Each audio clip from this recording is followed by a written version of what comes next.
நம்ம உடம்பை பாதுகாக்க பொதுவா டயட் அண்ட் பிசிக்கல் ஆக்டிவிட்டி மட்டும் இருந்தா போதும் நம்ம நினைக்கிறோம். இதையும் தாண்டி பல விஷயங்கள் இருக்கு.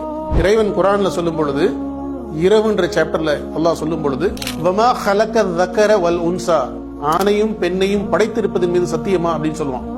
இரவுன்ற நிகழ்வு அன்றாட இரவுல என்ன நடக்குது அப்படின்றத சொல்லக்கூடிய அத்தியாயம் அந்த அத்தியாயம். இன்னைக்கு சமூகத்துல கலாச்சார சீரழிவுல எங்க பார்த்தாலும் பார்க்க முடியுது.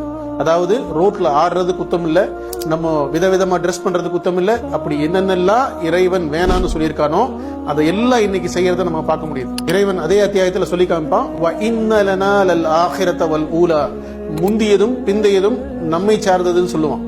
அதாவது இரவுல 12 மணிக்கு முன்னாடி 12 மணிக்கு பின்னாடி வெப்பம் இறங்கி அப்படியே குளிர்ச்சியா வெளிப்படணும்.